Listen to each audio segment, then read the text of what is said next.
Hi, good afternoon mga kakay. For this video mga kakay, yun, nakasakit si Kylie. Kailangan na take medicine. May sipon siya at may ubo. Yan. Take yan, nakaka, ito yun naman. Kami galing sa nagpa-check up na yung tambal niya ay yung nagpa-check up kami dati. Pareho na naman resulta yung ibigay ng doktor, Butamol or Amoxicillin.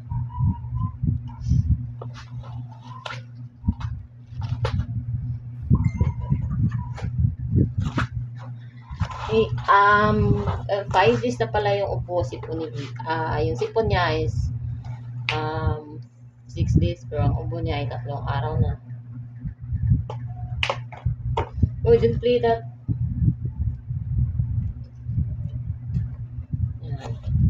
Awal sa mga dahil sa yun na ay sinipon siya ang una kasi kapag sipon ka allergic niya sa likabok at usok at balhibo ng mga aso. Yan na simula yung sipon niya. Pag sinipon si Kylie, may ubo na agad siya. Ha? Yehey! Inom si Kylie! Very good!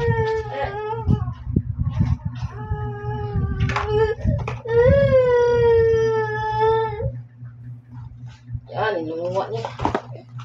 Gosh. Tinapon niya ang tambal, sayang. Ayan. Tinapon niya ulit tambal ng kakay.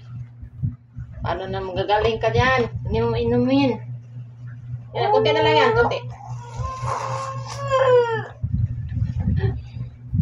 Ay, niluwa niya kasi kaya inindot yung inom niya. Pang hinga. At yan, kainom naman siya kunti. Pero kailangan yung 2.5 ml yung inumin niya. Ito na tayo sa Subutamol.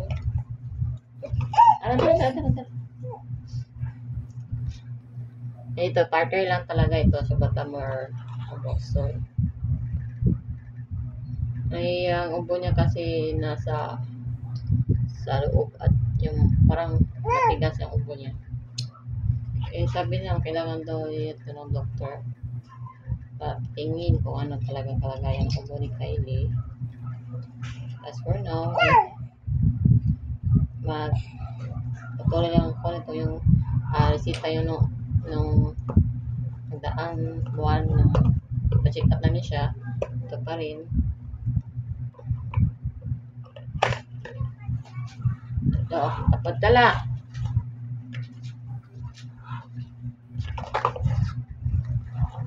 Yehey! Yummy!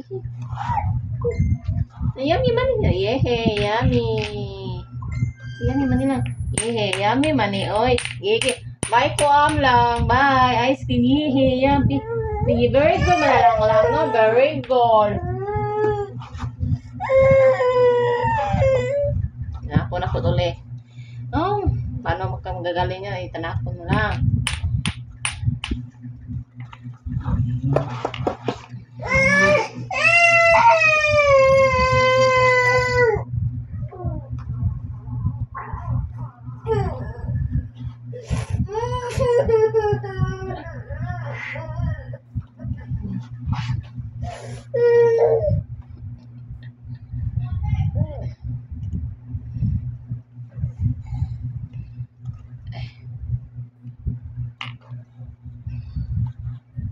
Yan, tapos na sa mainom makakain ng tambal.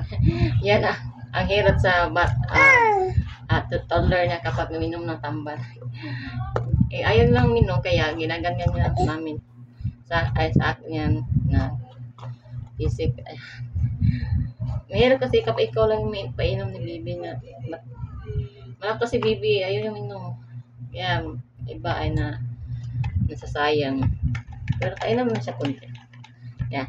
So this video, thank you for watching mga kakay. click ang notification bell para update kayo sa aking na-upload. Bye!